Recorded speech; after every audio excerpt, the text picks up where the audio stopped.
नारद की जिज्ञासा शांत करते हुए परमपिता ब्रह्मदेव कुंभकर्ण और कर्कटी के मध्य जन्मे प्रेम के संबंध में संकेत देते हैं। लंकेश्वर रावण के स्वभाव से भयभीत रक्तांबरी राजकुमारी कर्कटी की बात सुनकर चकित हो जाती है। कर्कटी अपने पिता महाराज भल्ला तक को स्वाभिमान की याद दिलाती है। कर्कटी की दृढ़ता से क्रोधित होने के स्थान पर रावण प्रसन्न हो जाता है। देवर्षि की चतुराई भरी बातों से रावण उत्तेजित और क्रोधित हो जाता है।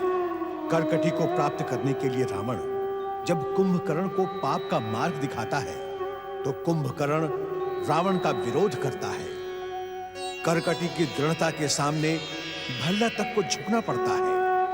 उधर सभा कक्ष में लंकेश्वर रावण गंभीरता के साथ कहते हैं, कुंभकर्ण की पत्नी के रूप में स्वीकार करना हमारा सौभाग्य होगा। राजकुमारी कर्कटी की योग्यताएं हमारे राक्षस कुल के योग्य है और वैसे भी राजकुमारी कर्कटी की तेजस्विता ने हमें पहले ही प्रभावित कर दिया है। परंतु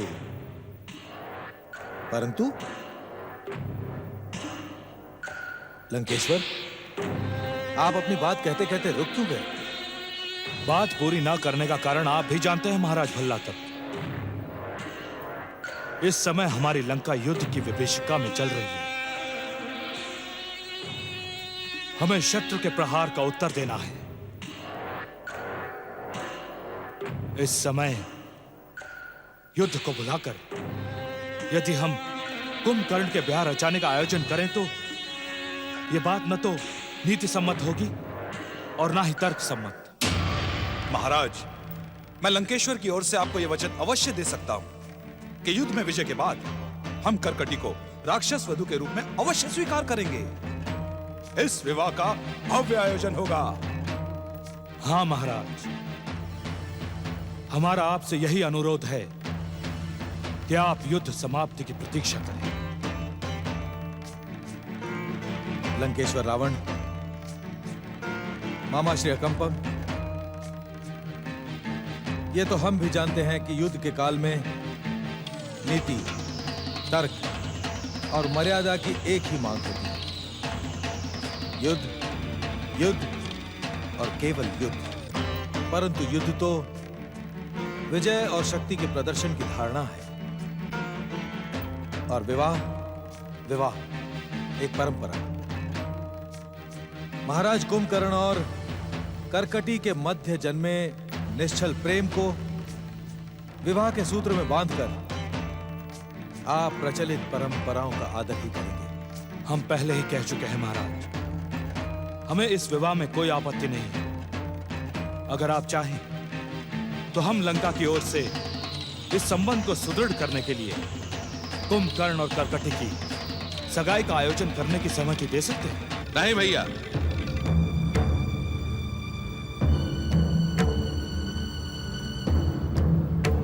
मैं आपसे पहले भी कह चुका हूं, कर्कटी के साथ विवाह के अतिरिक्त मुझे और कुछ स्वीकार नहीं।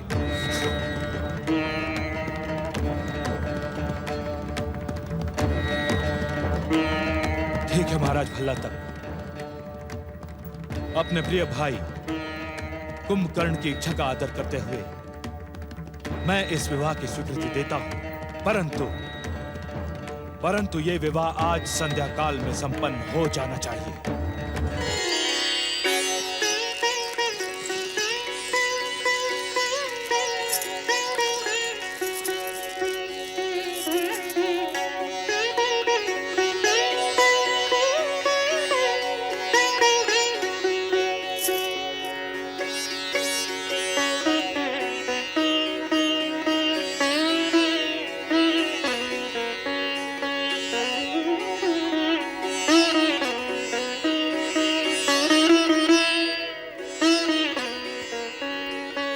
हम तीनों लोकों के स्वामी लंकेश्वर रावण का हृदय से आभार व्यक्त करते हैं। हमारी राजकन्या कर्कटी को अपने अनुज कुंभकर्ण के लिए स्वीकार करके उन्होंने सह्याद्री का मान बढ़ाया है। लंकेश्वर रावण और महाराज भल्ला तक की वीर कुंभकर्ण राजकुमारी करकटी की। लंकेश्वर रावण, विवाह की इस पावन बेला के शुभ अवसर पर हम आपसे कुछ निवेदन करना चाहते हैं। हमारी पुत्री राजकुमारी करकटी को लंका महारानी का सम्मान मिलना चाहिए।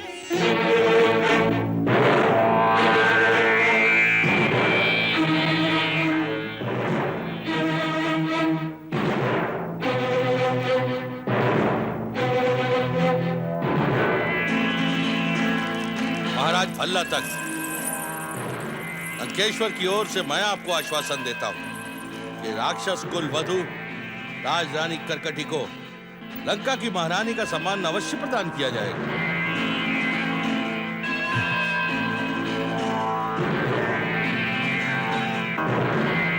हम अपनी समस्त दैत्य सेना लंकेश्वर रावण को समर्पित करते हैं और इस युद्ध में हम स्वयं लंकेश्वर रावण की ओर से युद्ध करेंगे। साथ ही साथ हम लंकेश्वर रावण को युद्ध की हर आवश्यकता पूरी करने का वचन भी देते हैं। आपकी घोषणा सुनकर हम प्रसन्न हुए महाराज भल्ला तक।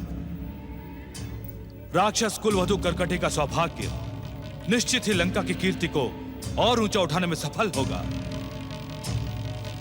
आज लंका और सह्याद्री के मध्य जो संबंध स्थापित हुआ है उसका श्रेय हमसे अधिक महाबली कुंभकर्ण और राजरानी करकटी को है।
आपकी प्रतीक्षा कर रहे हैं।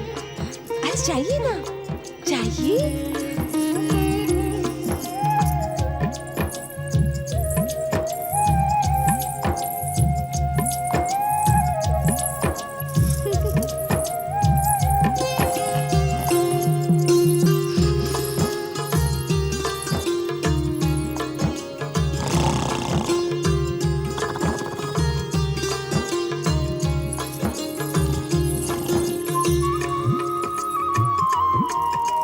उठिए स्वामी। स्वामी उठिए महाराज कुंभकर्ण। महाराज, महाराज जागिए ना। महाराज उठिए, महाराज उठिए ना। महाराज, महाराज उठिए। स्वामी जागिए।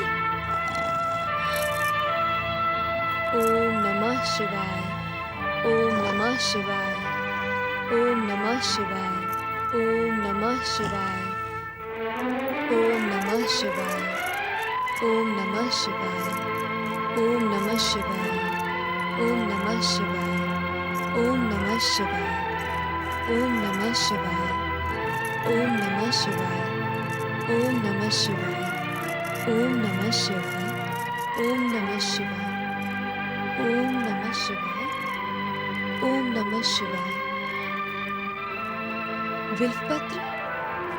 आज पूजा सामग्री में विल्वपत्र नहीं है।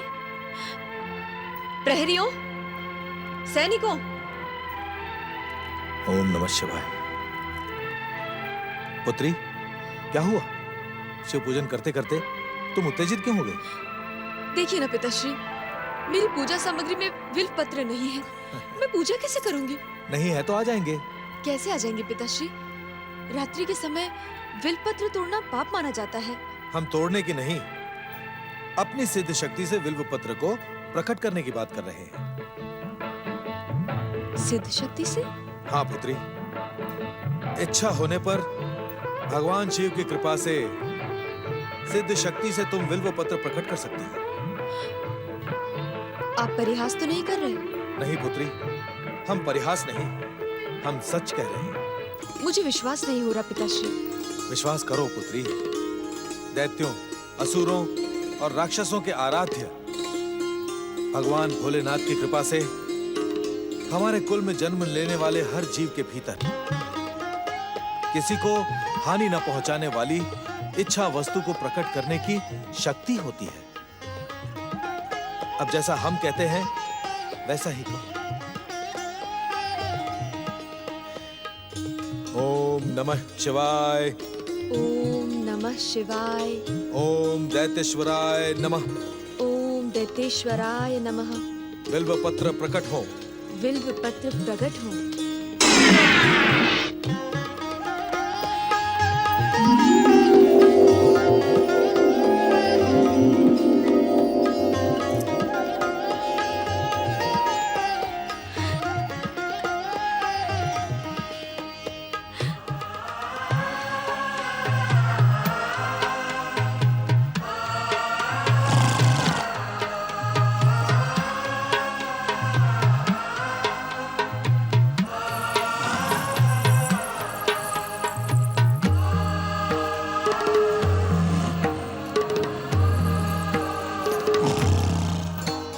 शिव कृपा से प्राप्त दैत्यों की सिद्ध शक्ति प्रभावी हो।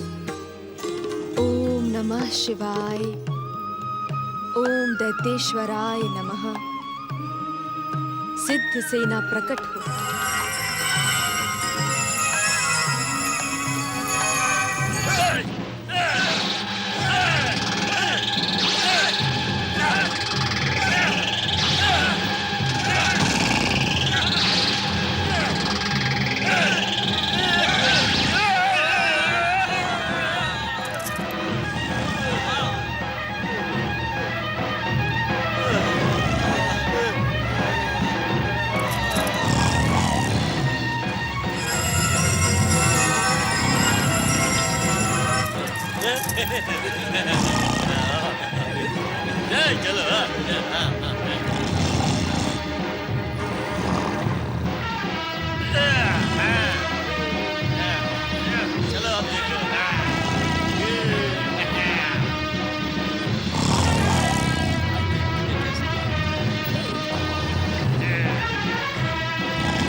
शिवाय।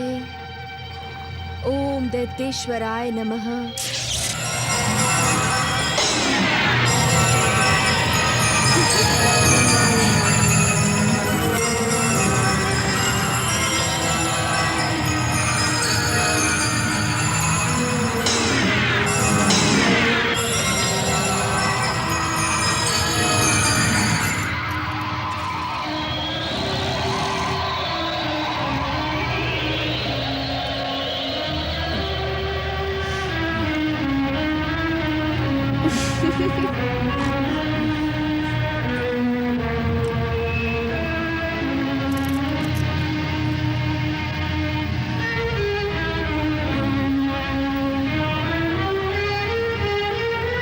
भोजन भोजन भोजन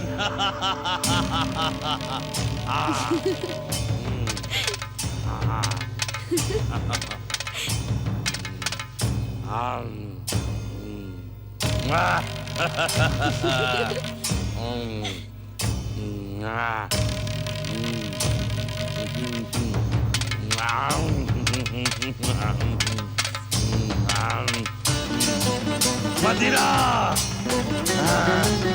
मदिरा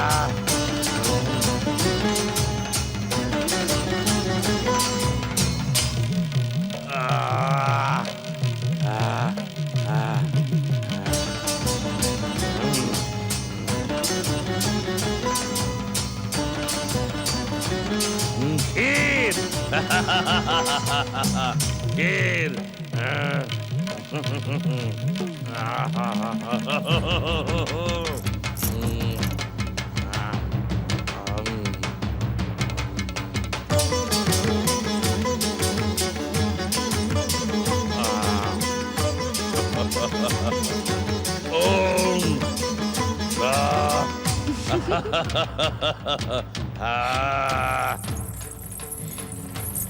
देखा स्वामी, मैं आपको जगाने में सफल हो गई।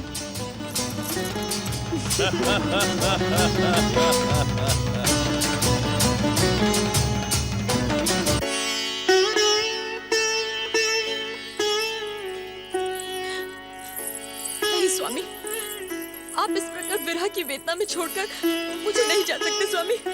स्वामी, मैं भी आपके साथ जाऊंगी।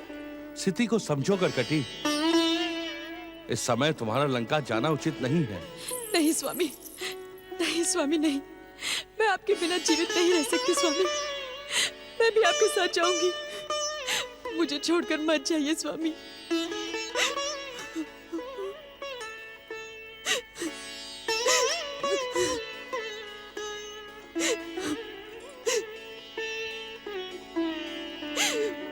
मुझे छोड़कर मत जाइए स्वामी।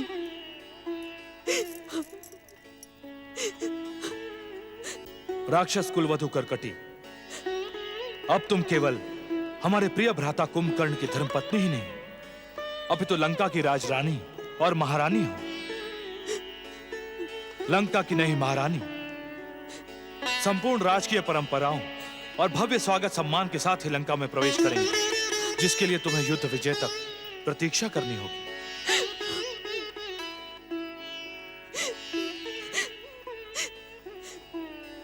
आप मुझे छोड़कर नहीं जा सकते स्वामी।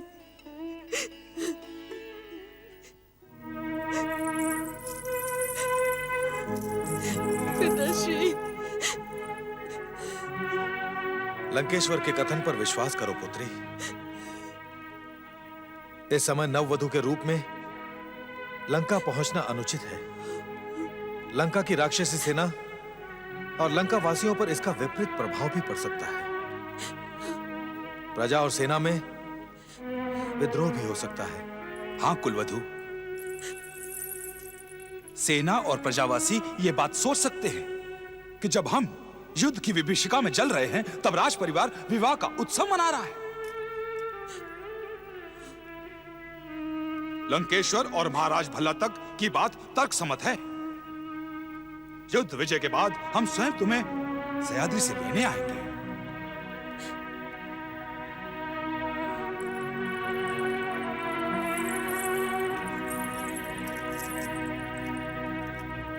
ठीक है स्वामी, मैं आपकी प्रतीक्षा करूंगी, किंतु जब तक आप नहीं लौटेंगे मैं किसी शैया पर विश्राम नहीं करूंगी, किसी आसन पर नहीं बैठूंगी, अग्नि पर पकाया हुआ भोजन नहीं खाऊंगी। विवाहित होते हुए भी साध्वी का जीवन व्यतीत करूंगी। ये मेरा प्रण है। हम शीघ्र ही लौट कर आएंगे। चलो प्रिय कुंभकर्ण, आप विलंब ना करो। जी।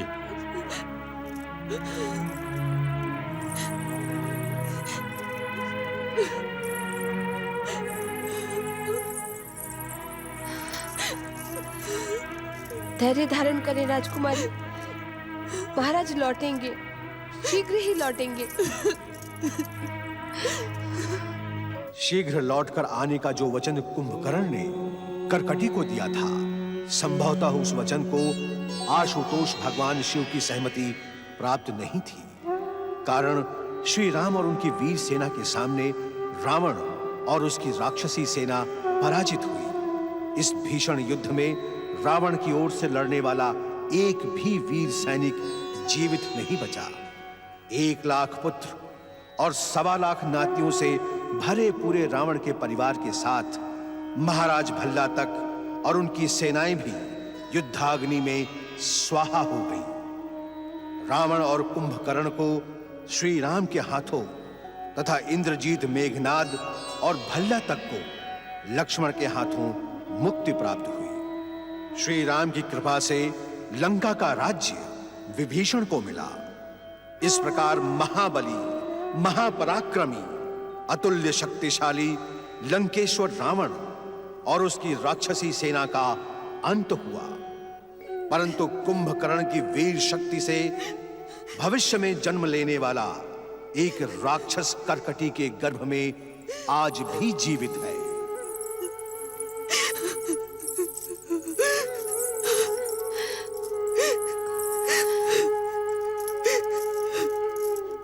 सावधान राजकुमारी, सावधान। लंका को विजय करने वाले वनवासी राम के छोटे भाई लक्ष्मण ने इस पृथ्वी से समस्त राक्षस जाति के अंत का निश्चय किया है। वे किसी भी समय अपनी वीर वानर और भालू सेना को साथ लेकर यहाँ आ सकते हैं। हमें तुरंत ये स्थान को छोड़ देना चाहिए राजकुमारी। मैं अपने प्राण त्याग सकती हूँ, किंतु स्थान को नहीं छोड़ सकती। असुरों के आराध्य देव भगवान शिव मेरे साथ इतना बड़ा न्याय नहीं कर सकते। उन्हें मेरे स्वामी को लौटाना होगा, मेरे प्रण को सफल करना होगा। सच्चाई स्वीकार करिए राजकुमारी, मरने के बाद कोई लौटकर नहीं आता है। महाराज कुंभकर्ण अब इस संसार में नहीं रहे, नहीं है तो केवल उनकी स्मृतियां।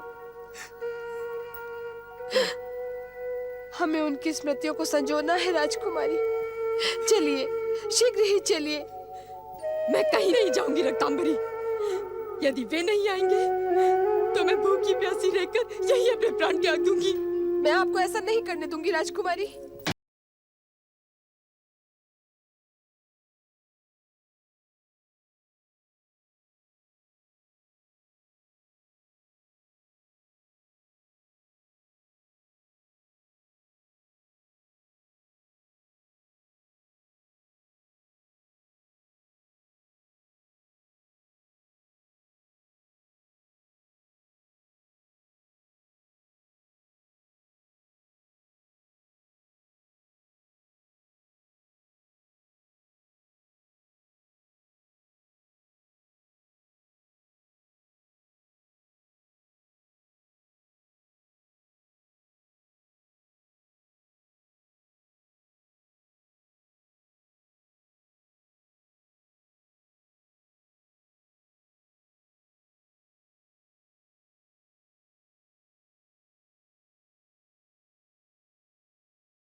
भविष्य को भी तुमसे बहुत अपेक्षाएं हैं। समय आने पर तुम्हें भी राक्षस माता के किसी के समान वीर और विजयी राक्षस पुत्र को जन्म देना होगा। बचपन से ही उसके भीतर राक्षस जाति का गौरव और गौरवशाली इतिहास कूट कूट कर भरना होगा। जो आज्ञा लंकेश्वर। मैं अपना सब कुछ बलिदान करके भी राक्षस जाति के गौरव महाराज कुंभकर्ण की संतान को जन्म अवश्य दूंगी और उसकी रक्षा भी करूंगी। चलो रत्नांबरी।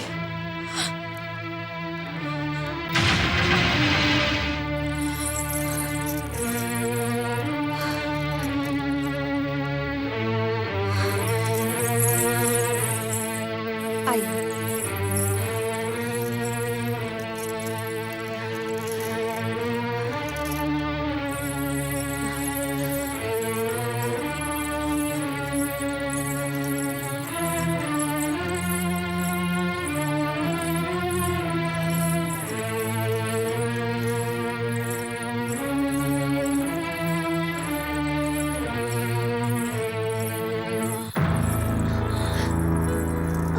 राजकुमारी, राजकुमारी, क्या हुआ राजकुमारी?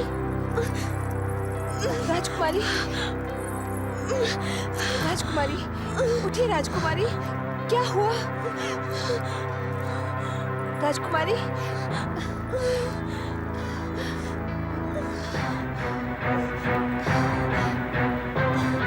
राजकुमारी, उठिए राजकुमारी, उठिए, वहां तक चलिए, चलिए।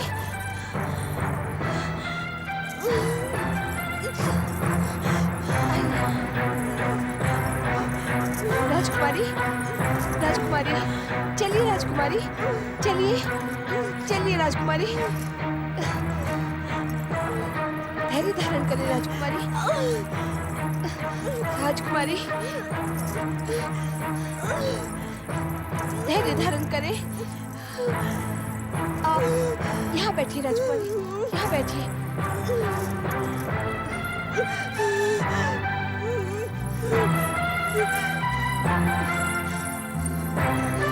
कोई है? कृपया हमारी मदद करें। कोई है?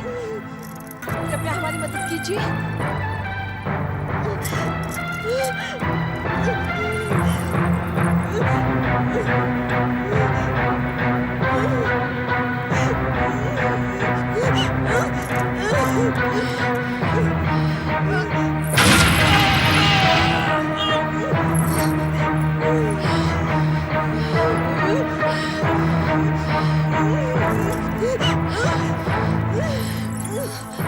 राजकुमारी, उठिए राजकुमारी, चलिए कुटिया में चलिए।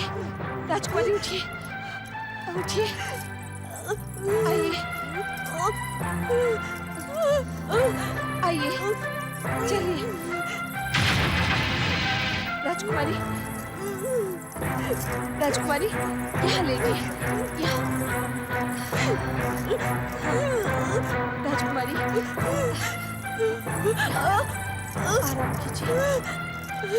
राजकुमारी, धैर्य धारण करें राजकुमारी, राजकुमारी, धैर्य धारण करें राजकुमारी। धीरज रखिए राजकुमारी, धीरज रखिए राजकुमारी।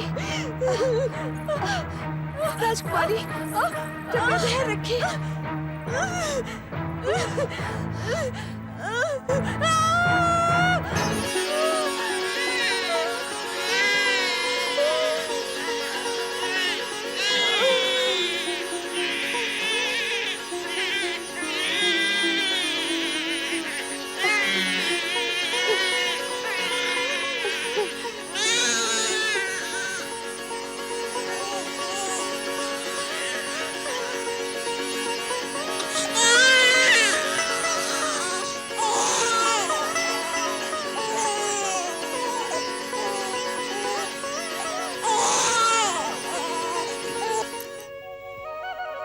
ये लो पुत्र, लक्ष्य पर भेद करो। ऐसे नहीं पुत्र, धनुष के मध्य भाग को अपने बाएं हाथ से पकड़कर उसकी डोरी को अपने दाएं कान तक खींचो। जितना अधिक खींचोगे, प्रहार उतना ही तीव्र होगा। लो।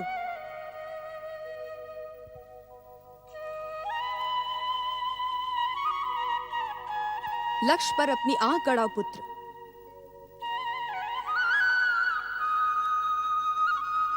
क्या दिखाई देता है?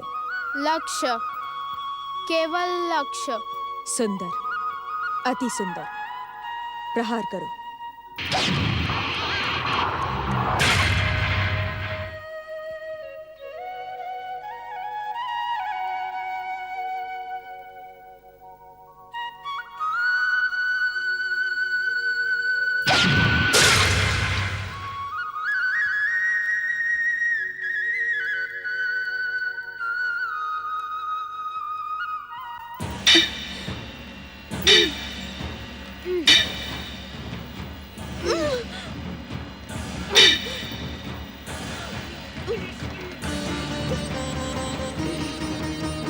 पुत्र, वो शिला देख रहे हो? हाँ माता।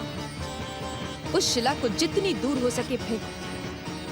मान लो कि सामने तुम्हारा शत्रु है, उस पर ऐसे प्रहार करो कि वो शत्रु इस शिला के नीचे दबकर मर जाए। जाओ।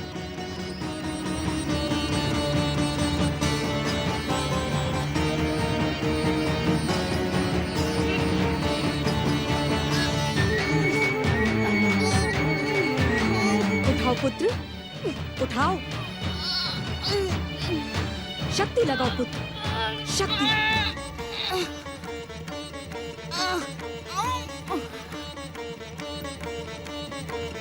ये मुझसे नहीं उठेगा माता।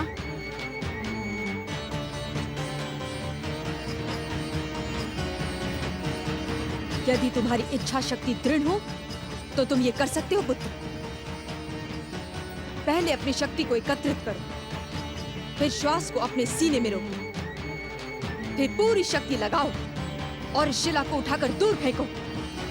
करो पुत्र।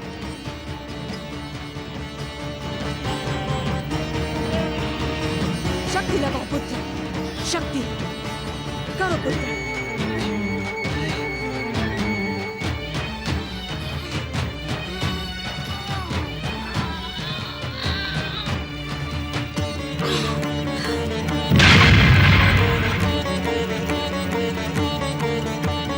धन्य है तुम्हारा पराक्रम पुत्र, धन्य है। इसी प्रकार नित्य अभ्यास करो।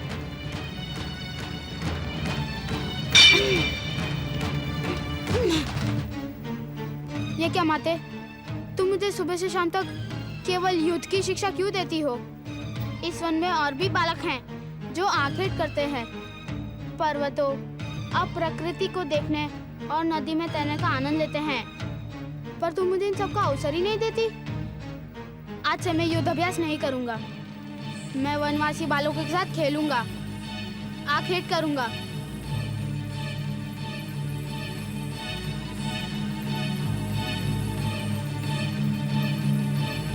ये क्या माते,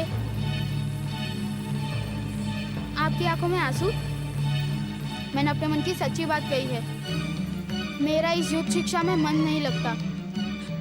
मैं इन सब से दूर चला जाना चाहता हूँ। भीम मेरे पुत्र, तुम्हारा जन्म इस संसार में आनंद उठाने के लिए और खेलने कूदने के लिए नहीं हुआ है। तुम्हारा जन्म तो एक विशेष कार्य के लिए हुआ है, और इसी विशेष कार्य के लिए तुम मेरे पुत्र बनकर जन्मे हो। कौन सा विशेष कार्य माते? मुझे बताओ माते, मैं आज इन सब कामों को समाप्त कर डालूंगा। नहीं पुत्र, ये काम उत्तेजना और आवेग में नहीं, योजना और धैर्य से किया जाता है। उचित अवसर आने पर मैं तुम्हें उस विशेष कार्य का संकेत अवश्य दूंगी। परंतु माते। भीम, ये तुम्हारे अभ्यास का समय है। अभ्यास करो पुत्र। माते, मैं अस्त्र शस्त्रों में हर प्रकार से अभ्यस्त हो चुका हूँ।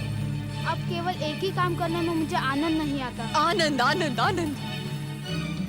क्या तू अपने माता के आंसुओं की मूली पर आनंद प्राप्त करना चाहता है? क्या तुझे मेरे दुख की तनिक भी चिंता नहीं है पुत्र? ऐसा मत कहो माते। मैं जब भी आपकी आंखों में आंसू देखता हूँ तो विचलित हो जाता हूँ। पूछने पर भी कभी आप अपने दुख का कारण नहीं बताती हो। तू कारण जानना चाहता है? हाँ हाँ माते, मैं कारण जानना चाहता हूँ। तो सुन, जिस दिन मेरी दृष्टि में तुम्हारा अभ्यास पूर्ण होगा, उस दिन मैं तुम्हें कारण बताऊंगी। किंतु अभी समय व्यर्थ ना करो। गदा उठाओ और मुझ पर प्रहार करो।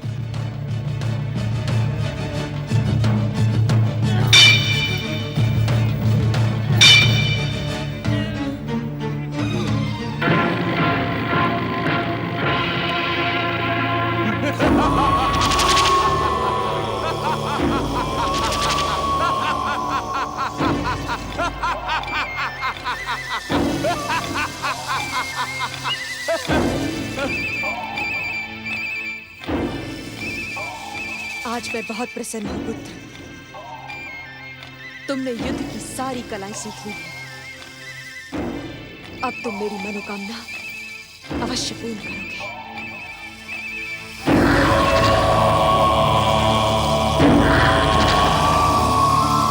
सहायता पाने के लिए रावण को करकटी और कुंभकर्ण के विवाह की स्वीकृति देनी ही पड़ती है। दैत्य और राक्षस परंपराओं के अनुसार करकटी और कुंभकर्ण का विवाह संपन्न होता है। मिलन की आस लिए करकटी जब सुहाग कक्ष में पहुंचती है तो कुंभकर्ण को सोता देखकर चकित रह जाती है। रोती बिलखती करकटी को आश्वस्त करके रावण कुंभकर्ण, महाराज भल्ला तक और सह्याद्री के वीरों के साथ लंका के लिए चल पड़ता है। गर्भ में पलते कुंभकर्ण के पुत्र की रक्षा का करकटी दृढ़ निश्चय करके सह्याद्री महल से निकलती है।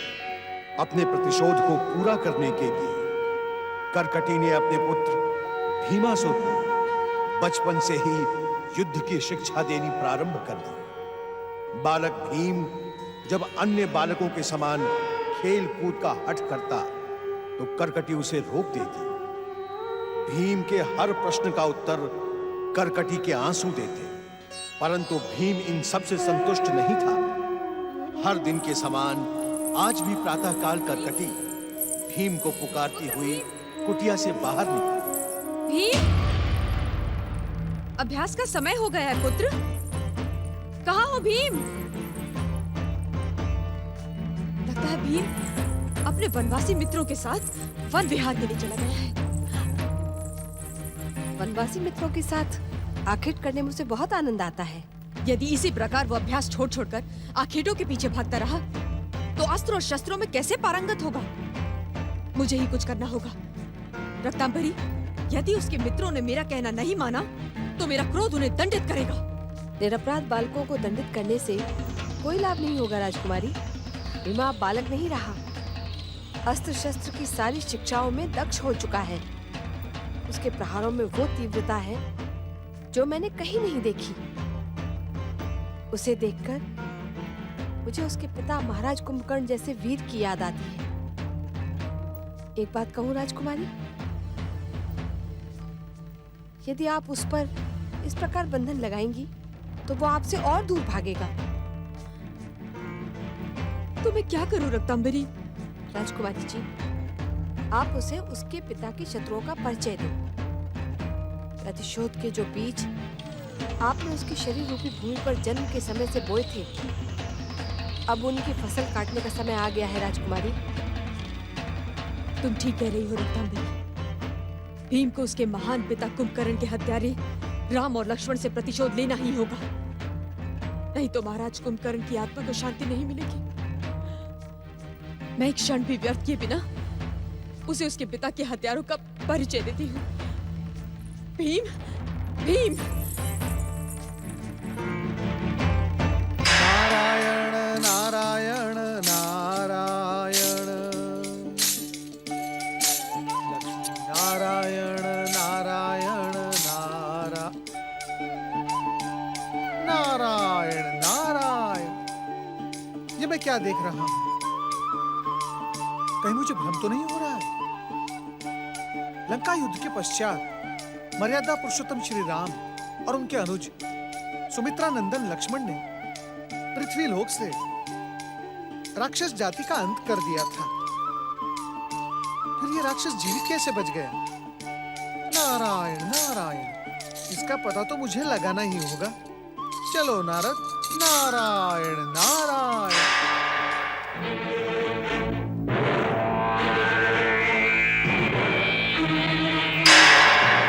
नारायण नारायण। कौन हो तुम? कौन हूँ? मैं कौन हूँ ये तो मैं तुम्हें बाद में बता दूंगा, परंतु ये तो बताओ तुम कौन हो? असुर हो, मनुष्य हो, राक्षस हो, अथवा नारायण? तुम्हें दिख नहीं रहा मैं कौन हूँ? हाँ, दिख तो रहा है परंतु विश्वास नहीं हो रहा है। हो अथवा ना हो, मुझे तुम्हारे विश्वास से कुछ लेना देना नहीं है। तुम्हारे कारण मेरा लक्ष्य चूक गया। अब मैं तुम्हें दंडित करता हूँ। शिव शिव शिव शिव शिव शिव शिव शिव। कृपया ऐसा न करें। इतना उत्तेजित होना स्वास्थ्य के लिए हानिकारक होता है। यदि मेरे कारण तुम्हारा लक्ष्य चूक गया है तो मैं तुमसे क्षमा मांगता हूँ, परंतु ये तो बताओ तुम हो कौन? और ना कहूं तो? नारायण नारायण, तो फिर मुझे किसी और से पूछना होगा। अब तुम्हारा परिचय जाने बिना मेरे इस भटकते हुए मन को शांति नहीं मिलेगी। तुम जैसे बिन बुलाए अतिथियों का मन अशांत रहना ही उचित है। तुम चाहे कुछ भी कर लो, मैं तुम्हें अपना परिचय नहीं दूंगा। नारायण नारायण, इतनी क्षमा याचना करने के पश्चात भी इतना रोष? अरे भाई, मैं तुम्हारा हितैषी हूँ, हितैषी, शुभचिंतक। किंतु मैं कैसे मान लूं कि तुम मेरे हितैषी हो, शुभचिंतक हो? नारायण नारायण, यदि मैं तुम्हारा शुभचिंतक ना होता तो मैं तुम्हारे समीप ही ना आता। मैं तो केवल तुम्हारा परिचय जानना चाहता हूँ भैया। पर मैं तुम्हें अपना परिचय नहीं दे सकता, क्योंकि मैं स्वयं नहीं जानता मैं कौन हूँ। नारायण नारायण, पहली बार ऐसा विचित्र जीव मैं देख रहा हूँ जो जीवित होने के पश्चात भी अपना परिचय नहीं जानता। भैया, फिर तुम्हारा परिचय कौन जानता है?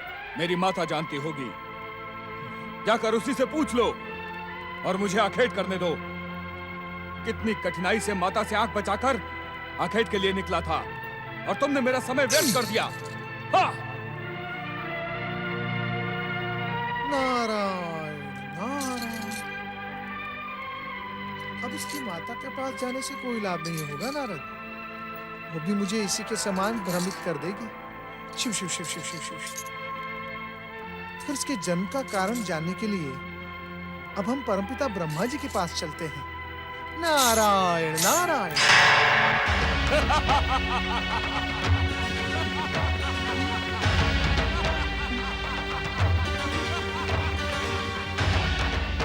ब्रह्मदेव, ब्रह्मदेव, अपने ध्यान को विराम दें। शांत वातावरण में ये एकाएक राक्षसी अट्टहास कहाँ से आ गया? पृथ्वी से आते इस अट्टहास को सुनकर देवी सरस्वती को चकित होता देख मुझे आश्चर्य हो रहा है। ये आप क्या कह रहे हैं ब्रह्मदेव? देवी सरस्वती, तुम भली भांति जानती हो कि संसार में वही होता है जो संसार के नियंता और इस संसार को गति देने वाले आशुतोष भगवान शिव की इच्छा होती है। यह अट्टहास का स्वर्ग एकाएक नहीं आया है। अर्थात इस राक्षसी अट्टहास करने वाले इस राक्षस को प्रकट करने के पीछे शिवेच्छा है। निस्संदेह। आश्चर्य ब्रह्मदेव, घोर आश्चर्य। जब आप त्रिदेव इस सत्य से परिचित हैं कि आकार पाने वाला राक्षस अपने अभिमान से इस सृष्टि को मत डालने की भूमिका रचेगा, तो उसे आकार ही क्यों देते हैं? हर दुष्ट शक्ति के जन्म से शुभ शक्तियां प्रभावित होती हैं। देवी, भक्ति, सत्य और प्रेम भावनाओं को इन्हीं दुष्ट शक्तियों के प्रभाव से शक्ति प्राप्त होती है। मैं कुछ समझी नहीं ब्रह्मदेव। देवी, हम त्रिदेवों की सहमति और इच्छा से ही पृथ्वीलोक तक पहुंचने वाली दुष्ट शक्तियां इन पृथ्वीवासियों के धैर्य की परीक्षा लेती हैं। किस प्रकार? देवी, पाप के समान दुष्ट शक्तियों का प्रभाव भी शीघ्रता से बढ़ता है।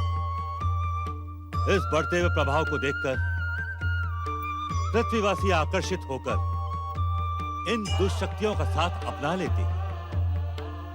परंतु जो सच्चे भक्त और सत्य के मार्ग पर चलने वाले होते हैं, वे कभी भी अपना धर्म का मार्ग नहीं छोड़ते। और इन्हीं दुष्ट शक्तियों के कारण सत्य और असत्य को परखने का अवसर मिलता है हमें। आप धन्य हैं ब्रह्मदेव। आपने मेरी जिज्ञासा को शांत करके मुझे धन्य कर दिया। देवी, जीव की जिज्ञासा कभी शांत नहीं होनी चाहिए। उसे सत्य तक पहुंचने के बाद किसी दूसरे लक्ष्य पर अटक जाना चाहिए। देवी, जिज्ञासा ही मनुष्य को परम सत्य तक पहुंचा सकती है। तुम तो जानती हो देवी कि जिज्ञासा के अथाह सागर को अपने हृदय में कौन छुपाए रहता है? नहीं जानती ब्रह्मदेव। हमारा मानस पुत्र नारद वो जिज्ञासा के सागर के साथ यहाँ आने वाला है। सत्य से परम सत्य के पहुंचने का मार्ग वो निरंतर सोचता रहता है। तब तो आप त्रिदेवों को नारद पर कृपा करनी चाहिए और उन्हें परम सत्य का मार्ग दिखाना चाहिए। एक बार नहीं, अनेकों बार हम त्रिदेव और इस संसार की शुभ शक्तियां नारद के लिए परम सत्य का द्वार खोल चुकी है, परंतु नारद उस द्वार के भीतर प्रवेश नहीं करता। कारण? कारण सरल है। नारद परम सत्य के द्वार पर एक बार नहीं, अनेकों बार पहुंचना चाहता है।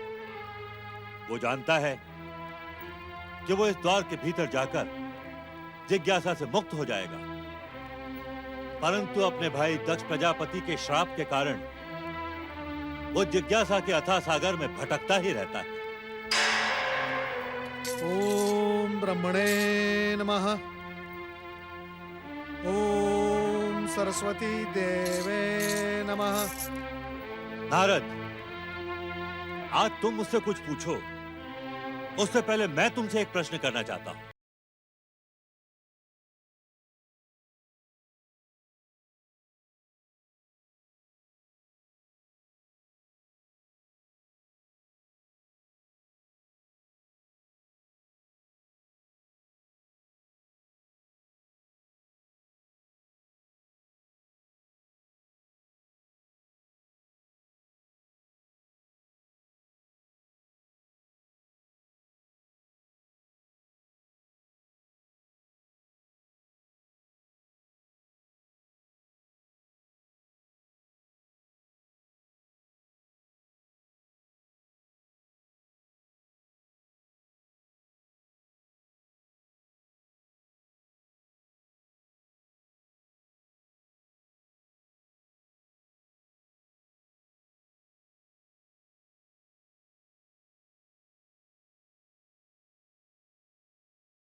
नारायण नारायण का गान गाते हुए शांति से चला जा रहा था। तभी मुझे वन में वो राक्षस दिखाई पड़ गया। मैं तो चकित हो गया ना परमपिता। क्यों? राक्षस को देखकर चकित होने की क्या आवश्यकता है? नारायण नारायण परमपिता, मैंने तो यही सुना था कि सुमित्रा नंदन लक्ष्मण जी ने लंका विजय के पश्चात पृथ्वी से राक्षस जाति का अंत कर दिया था। फिर ये राक्षस जीवित कैसे बच गया? शेषनाग के अवतार लक्ष्मण जी का प्रण केवल उन्हीं राक्षसों के लिए था जो पृथ्वीवासियों पर अत्याचार कर रहे थे। एक बात और है नारद, कि जिस समय लक्ष्मण जी अपने प्रण के अनुसार राक्षस जाति का संहार कर रहे थे, उस समय भीमासुर अपनी माता के गर्भ में था। नारायण नारायण। भीमासुर? परमपिता, ये भीमासुर कौन है? नारद, भीमासुर वही है जिससे वन में भेंट करके तुम भागे भागे ब्रह्मलोक चले आए।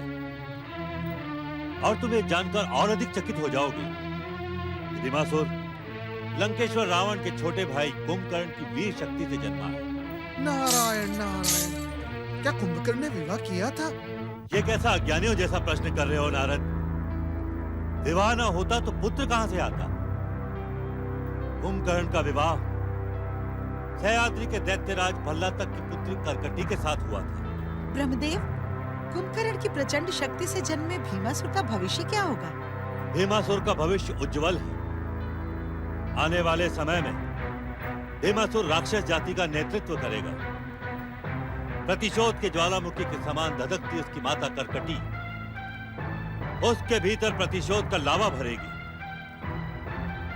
परंतु इसके पहले भीमासुर अपने प्रतिशोध का विस्फोट करे। तुम्हें अपनी चतुराई का प्रयोग करना होगा नारद। नारायण नारायण।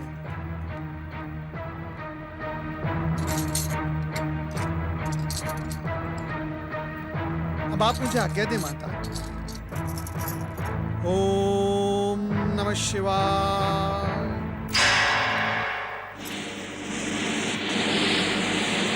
भीम, पुत्र भीम, भीमा, कहाँ हो तुम पुत्र? भीम,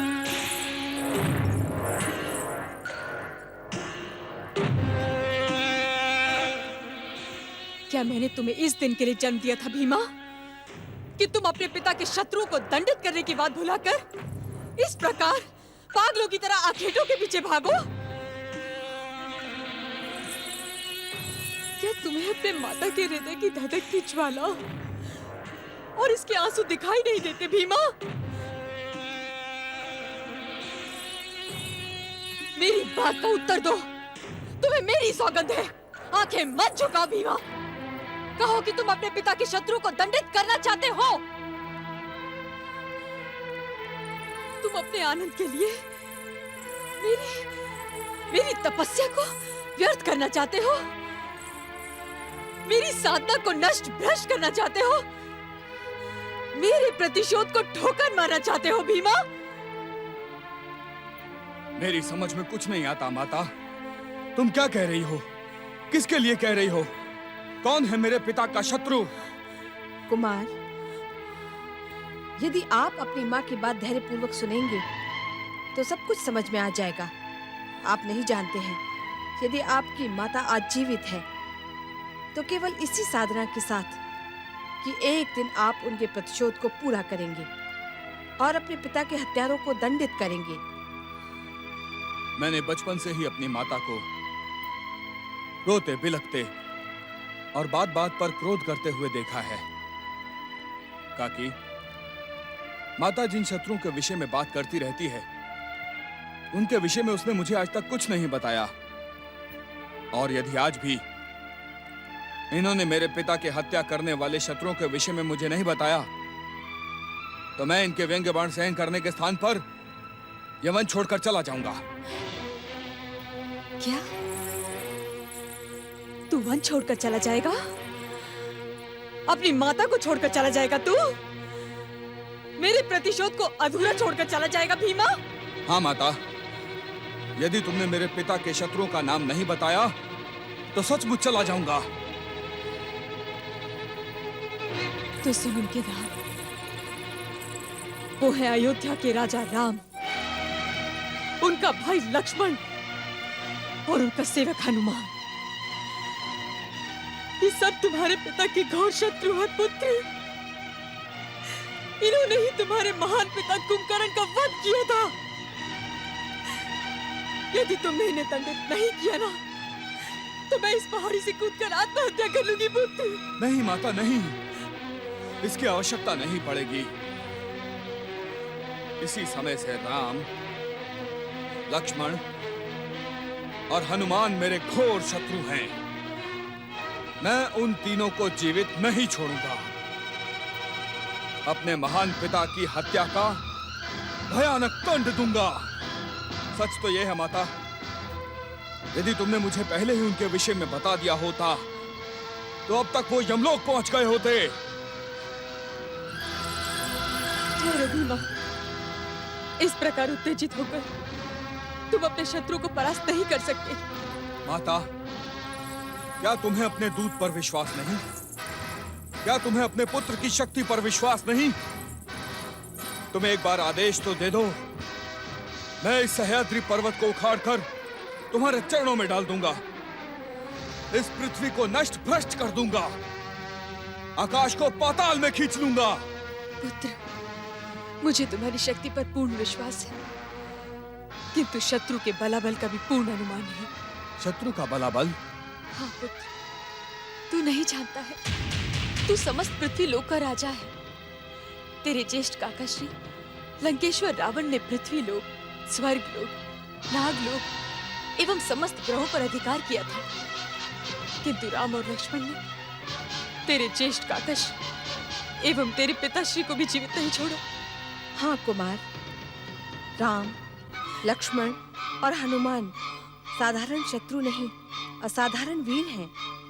शक्ति संपन्न हुए बिना आप उनसे प्रतिशोध नहीं ले सकते हैं। और मैं शक्ति संपन्न कैसे हो सकता हूँ? देखो भीम, सबसे पहले पृथ्वी लोक पर छिपे हुए समस्त असुरों एवं दैत्यों को एकत्रित करो। उनके अंदर राक्षस जाति का सर्वनाश करने वाले उनके शत्रुओं के प्रति प्रतिशोध की आग जगाओ। उसके बाद अयोध्या पर आक्रमण करो, तभी मेरे हृदय की ज्वाला शांत होगी पुत्र।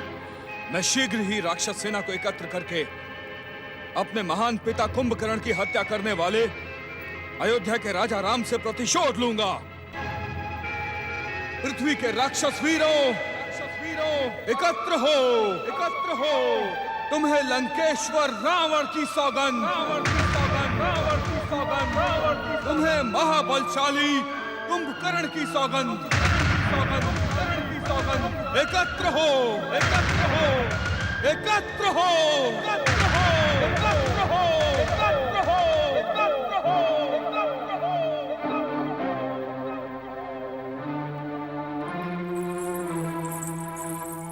राजकुमारी, आप कहाँ जा रही हैं? राजकुमारी, राजकुमारी, रुक जाइए राजकुमारी। नहीं रत्नांगिनी, आज मुझे मत रोको।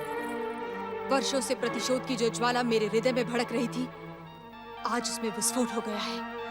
वो तो ठीक है, पर आप जा कहाँ रही हैं? मैं असुरों के आराध्य देव भगवान भोले शंकर को धन्यवाद देने जा रही हूँ। उन्हीं की कृपा से आज मेरे पुत्र भीम ने मेरे प्रतिशोध को पूरा करने की सौगंध ली है। नदी किनारे मैं शिवलिंग बनाकर शिव का पूजन करूंगी। ये क्या रत्नांगिनी, तुम मुझे जाने नहीं देना चाहती? नहीं, कारण? आपका प्रतिशोध पूरा नहीं हुआ है राजकुमारी। जब तक पृथ्वी पर राक्षस जाति के शत्रु राम, लक्ष्मण और हनुमान जीवित हैं, तब तक आपके किसी भी अनुष्ठान का कोई लाभ नहीं है। अर्थात तुम ये कहना चाहती हो कि? हाँ राजकुमारी, मैं यही कहना चाहती हूँ कि शिव शंकर को धन्यवाद करने का ये उचित अवसर नहीं है। जिस दिन राक्षस जाति का ध्वज अपनी कीर्ति और गौरव के साथ संसार के शिखर पर लहराएगा, उस दिन हम सब मिलकर शिव शंकर को धन्यवाद देंगे। इस समय कुमार को आपके साथ की और आपके मार्गदर्शन की आवश्यकता है। आपका साथ न होने पर वे अपने संकल्प से भटक भी सकते हैं। चलिए राजकुमारी, एक क्षण का भी विलंब न कीजिए, शीघ्र कुमार के पास चलिए। राक्षस वीरों, एकत्र हो। तुम्हें लंकेश्वर रावण की सौगंध, तुम्हें महाबलशाली कुंभकर्ण की सौगंध, एकत्र हो।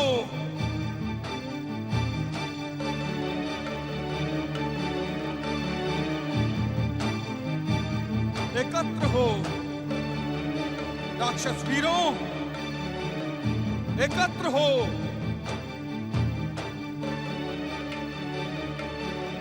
दुर्भाग्य, घोर दुर्भाग्य। संसार के सबसे अधिक वीर और गौरवशाली राक्षस जाति की ये दुर्दशा। अपने पराक्रम से संसार पर अधिकार करने वाली राक्षस जाति के पास आज रहने के लिए भूमि नहीं, पेट भरने के लिए भोजन नहीं। अन्याय, घोर अन्याय। इन राक्षस शत्रु देवताओं ने राक्षस जाति के साथ भयानक अन्याय किया है। जानते हो कि तुम्हारा शत्रु कौन है? जानते हो तुम्हें इस दुर्भाग्य के अंधकार में किसने धकेला है? नहीं, हम कुछ नहीं जानते। वर्षों बाद आपकी पुकार पर हम अपनी गुफाओं से बाहर निकले हैं। आज वर्षों बाद खुली हवा और सूर्य के प्रकाश ने हमें स्पर्श किया है। हम कुछ नहीं जानते, परंतु हम जानते हैं। कौन है वो? हमें नाम बताएं। क्या उसका नाम जानकर तुम उससे प्रतिशोध लोगे? हाँ, हम प्रतिशोध लेंगे। सोच लो वीरों, तुम निर्बल हो और शत्रु बलशाली। तुम्हारे प्राण भी संकट में आ सकते हैं। हमें अपने प्राणों का कोई भय नहीं। तो अब तक शांत क्यों थे?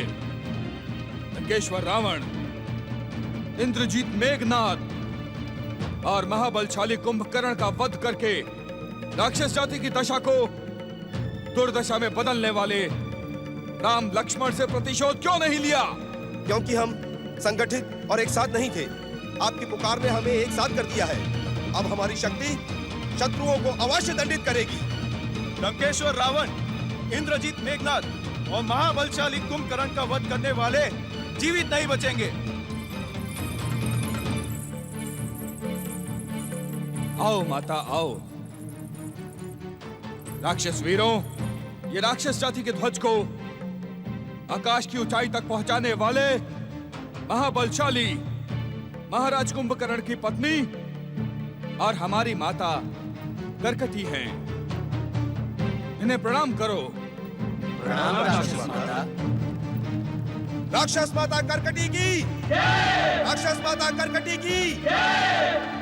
वीरों, केवल मेरी नहीं, मेरे पुत्र भीमासुर की भी जय जयकार करें। मुझे पूर्ण विश्वास है कि भीमासुर का नेतृत्व तुम्हें एक बार फिर से तीनों लोगों का राज्य सौंप देगा।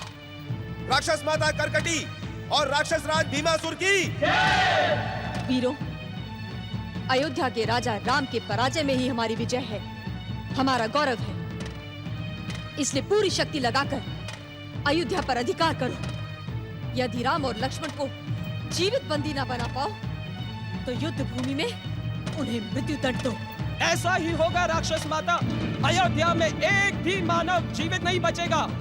हम पिछले लंबे समय से भूखे हैं। अयोध्या के मानवों को पचाकर ही हमारी भूख शांत होगी माता। तो फिर चलो, आक्रमण! आक्रमण! नारायण नारायण। ठहरो राक्षस राज भीमासुर, ठहरो। ऐसी भी क्या शीघ्रता? मेरी बात तो सुनो। ए चोटी वाले साधु, तू फिर से आ गया? माताश्री, इस चोटी वाले साधु को मेरा नाम तुमने बताया? पुत्र, मैं तो इसे जानती भी नहीं। नारायण नारायण। राक्षस राज भीमासुर का नाम अब तो न इस नारद के लिए अनजाना है और न ही इस संसार के लिए। परिचय मिलने पर भी यहाँ प्रकट होकर हमारा मार्ग रोकने का कारण? नारायण नारायण। राक्षस राज भीमासुर, मैं तुम्हारा हितैषी था, अब भी हूँ और भविष्य में भी रहूंगा। मैं तो केवल तुम्हारी भलाई के लिए यहाँ प्रकट हुआ हूँ। नाम जपते हो हमारे शत्रु नारायण का और हमारे हितैषी बनते हो। तुम हमें भ्रमित करने आए हो, हम तुम्हें दंडित करेंगे। राक्षस माता करकटी, यदि हम तुम्हें भ्रमित करने आए होते तो तुम्हारे समीप खड़े ही ना होते। हम तो केवल ये याद दिलाने के लिए आए हैं कि तुम्हारा ये पुत्र इन मुट्ठी भर सैनिकों के साथ तुम्हारा संकल्प कभी पूरा नहीं कर सकता। मेरी बात मान लो। हमें तुम्हारी कोई बात नहीं सुननी है। जिस प्रकार आए हो उसी प्रकार। ठहरो माता, पहले इसकी बात तो सुन लो। कहो, हमारा संकल्प कैसे पूरा होगा? नारायण नारायण। राक्षस राज भीमासुर, तुम्हारा मार्गदर्शन करने से पूर्व मैं तुमसे ये पूछता हूँ कि तुम्हारे बीच कोई रावण की सेना का सैनिक है? हाँ, मैं लंकेश्वर रावण की सेवा में था। राम के विरुद्ध युद्ध में मैं राक्षस सेना की ओर से लड़ा था, परंतु जब लंकेश्वर रावण का वध हो गया तो मैं सह्याद्री के इसी क्षेत्र में एक गुफा में आकर छुप गया था। बस बस बस बस बस बस, इतना ही पर्याप्त है। किंतु तुम ये भी जानते होंगे कि लंकेश्वर रावण ने असुर जाति के आराध्य भगवान भोलेनाथ को प्रसन्न करके चंद्रहास खड़ग प्राप्त कर लिया था। हाँ, जानता हूं। लंकेश्वर रावण ने अभिमान में कैलाश जाकर कैलाश को उखाड़ कर फेंक देने का अहंकार किया था। शिव ने मुझे अपना परिचय न देकर मेरा उपहास उड़ाया है। या तो शिव मुझे अपना परिचय दे या मैं शिव का निवास कैलाश ही सागर में डुबो देता हूँ।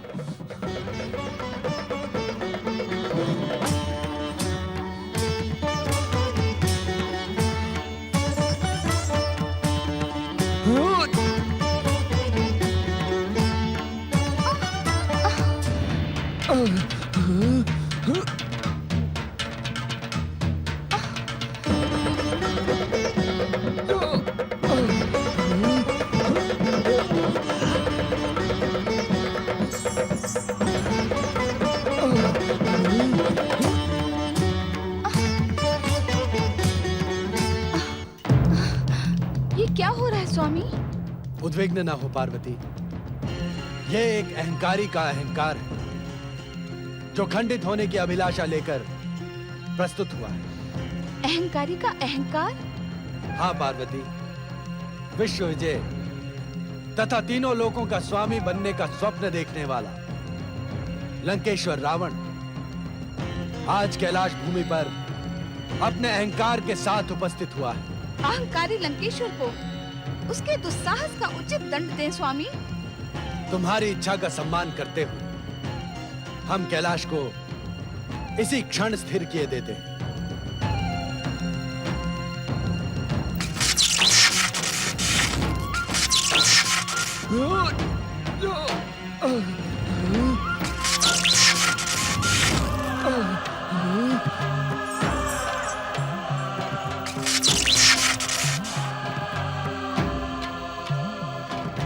हर हर महादेव, हर हर महादेव, हर हर महादेव, हर हर महादेव, हर हर महादेव, हर हर महादेव। अब तुझे सत्य का ज्ञान हुआ ना मूर्ख।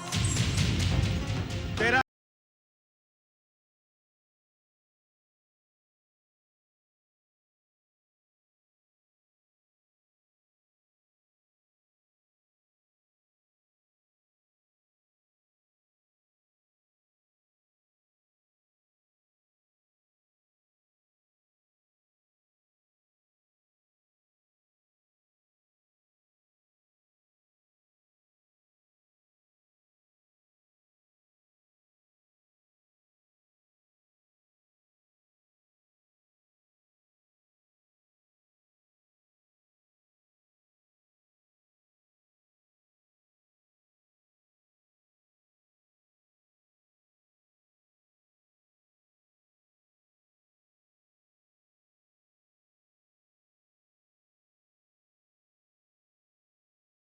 परम भक्त रावण,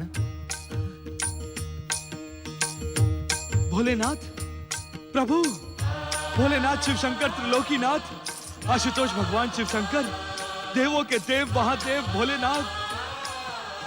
इस संसार में जन्म लेने वाला कोई भी जीव आपकी महिमा से अपरिचित नहीं होता। मैं अभागा भी आपकी महिमा से पूर्व परिचित था, परंतु मेरे मिथ्या अहंकार ने मेरी बुद्धि को भ्रष्ट कर दिया था भोलेनाथ। ज्ञात होते हुए भी मैंने आपकी महानता को चुनौती देने का दुस्साहस किया। मेरी दुष्टता क्षमा योग्य नहीं आशुतोष। मुझे दंड दे, मुझे दंड दे भोलेनाथ, मुझे दंड दे। उठो रावण, तुम्हारे द्वारा रचित यह स्तोत्र शिव तांडव स्तोत्र के नाम से चिरकाल तक प्रसिद्ध रहेगा तथा शिव भक्तों को प्रेरणा प्रदान करेगा। आशुतोष भगवान शिव शंकर की। हम तुम्हें वरदान देने को उत्सुक है रावण। अपने योग्य कोई भी वरदान मांगो। दंडित करने के स्थान पर वरदान? वास्तव में आप महान हैं भोलेनाथ, देवादिदेव महादेव। मेरे योग्य आप जो भी समझे वही मुझे प्रदान करें। लंकेश्वर रावण, लो ये चंद्रहास खड़ग धारण करो। ये तुम्हारी शत्रुओं से रक्षा करेगा। किंतु स्मरण रहे लंकेश्वर, यदि तुमने इसका दुरुपयोग करने की चेष्टा की तो यह तुम्हें निशस्त्र कर हमारे पास लौट आएगा।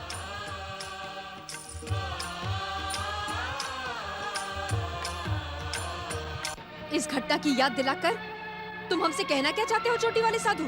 नारायण नारायण राक्षस माता, मैं कहना कुछ नहीं चाहता, केवल प्रेरित करना चाहता हूं, प्रेरित। यदि आपका ये पुत्र आपका संकल्प पूर्ण करना चाहता है तो उसे शिव कृपा प्राप्त करनी होगी। तभी वो रावण और कुंभकर्ण की भांति सातों द्वीपों का स्वामी बन सकता है। भक्ति से प्राप्त की हुई वरदान की शक्ति ही तुम्हें सफलता के शिखर तक पहुंचा देगी। मेरी बात मानो, ओम ब्रह्मणे नमः का जाप करते हुए परमपिता ब्रह्मा जी की आराधना तब तक करो जब तक वे प्रसन्न होकर तुम्हें वरदान न दे दें। पुत्र, ये हमें भ्रमित करना चाहता है, इसकी बात पर विश्वास मत करो। नारायण नारायण, यदि तुम्हें मेरी बात पर विश्वास नहीं है तो श्री राम पर आक्रमण करके देख लो। अयोध्यापति श्री राम तो क्या, महाबली हनुमान की हुंकार भी तुम सबको नष्ट भ्रष्ट कर डालेगी। पराजय का परिणाम तुम सबके सामने आ ही जाएगा। ओम नमः शिवाय।